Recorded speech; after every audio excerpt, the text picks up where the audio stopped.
Welcome to mini blog. ನಾವು December first ವೀಕಲ್ಲಿ ಔರಂಗಾಬಾದ್ಗೆ ನಮ್ಮ ಫ್ರೆಂಡ್ ಮದುವೆ ಇತ್ತು ಅಂತ ಹೋಗಿದ್ವಿ. ಆವಾಗ ಇಂಡಿಗೋ ಫ್ಲೈಟ್ ಬುಕ್ ಮಾಡಿದ್ವಿ. ಆಗ ಇಂಡಿಗೋ ಫ್ಲೈಟ್ದು ತುಂಬಾ ಇಶ್ಯೂ ನಡೀತಿತ್ತು. ನಮ್ಗಷ್ಟು ಅಂದಾಜು ಗೊತ್ತಿರಲಿಲ್ಲ. ಬೆಂಗಳೂರಿಂದ ಹೋಗ್ಬೇಕಾದ್ರೆ ಏನೂ ಇಶ್ಯೂ ಇರಲಿಲ್ಲ. ಆದರೆ ರಿಟರ್ನ್ ಬರುವಾಗ ತುಂಬಾ ಇಶ್ಯೂ ಆಯಿತು. ನಮಗೆ north Indian marriage style first time experience ಮಾಡಿದ್ದು. ನಮಗೆ ಏನೋ ಹೊಸ ಥರ ಇತ್ತು. ತುಂಬ ಇಷ್ಟನೂ ಆಯಿತು. ಹಾಗೆ ನಮ್ಗೆ ಇಷ್ಟ ಆಗಿದ್ದು ಸಂಗೀತ್ ಅಂತ ಒಂದು ಫಂಕ್ಷನ್ನು. ಈ ಏರಿಯಲ್ ವ್ಯೂ ಫ್ಲೈಟಿಂದ ನೋಡೋದು ನಮ್ಮನ್ನ ಚಿಕ್ಕ ಮಗು ಥರ ಮಾಡುತ್ತೆ. ಎಸ್ಪೆಷಲಿ ನೈಟ್ ವ್ಯೂ ಅಂತೂ ಫ್ಲೈಟಿಂದ ನೋಡೋದು ತುಂಬಾ ಕ್ರೇಜಿ. ಯಾಕೆ ಅಂದರೆ ಎಲ್ಲ ಕಡೆ ಲೈಟಿಂಗ್ಸ್ ಕಾಣಿಸ್ತಾ ಇರತ್ತೆ. ಹಾಗೆ ಯಾವ ಲೊಕೇಶನ್ನಲ್ಲಿ ಇದ್ದೀವಿ ಅಂತ ಅನ್ನೋದು ಗೊತ್ತಾಗಲ್ಲ. ಔರಂಗಾಬಾದಿಂದ ಬ್ಯಾಂಗ್ಳೂರ್ಗೆ ನಾವು ಡೈರೆಕ್ಟ್ ಫ್ಲೈಟ್ ಬುಕ್ ಮಾಡಿದ್ವಿ.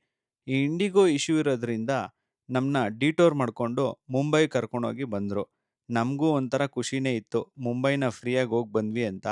ಏನಂದ್ರೆ ಏರ್‌ಪೋರ್ಟ್ ಒಳಗಡೆನೇ ಇದ್ವಿ. ಆಚೆ ಎಲ್ಲೂ ಓಡಾಡಕ್ಕಾಗಿಲ್ಲ. ಅದೊಂದು ಬೇಜಾರಿದೆ. ನೆಕ್ಸ್ಟ್ ಟೈಮ್ ನಾವು ಮುಂಬೈಗೆ ಪ್ಲಾನ್ ಮಾಡ್ಕೊಂಡು ಹೋಗೇ ಹೋಗ್ತೀವಿ. ನಾವೆಷ್ಟೇ ದೊಡ್ಡವರಾಗಿದ್ರೂ ಈ ಫ್ಲೈಟ್ ಕಿಟಕಿಲಿ ಕುತ್ಕೊಂಡು ನೋಡೋದೇ ಮಜಾನೇ ಬೇರೆ. ಎಸ್ಪೆಷಲಿ ಈ ನೈಟ್ ವ್ಯೂ ನೋಡೋದಂತೂ ತುಂಬಾನೇ ಕ್ರೇಜಿ. ನಿಮ್ಗೆ ಈ ವಿಡಿಯೋ ಇಷ್ಟ ಆಗಿದೆ ಅಂತ ಅನ್ಕೊಂತೀನಿ. ಇಷ್ಟ ಆಗಿದ್ರೆ ಲೈಕು ಮತ್ತೆ ಸಬ್ಸ್ಕ್ರೈಬ್ ಮಾಡ್ಕೊಳ್ಳಿ ನಮ್ಮ ಚಾನೆಲ್‌ಗೆ.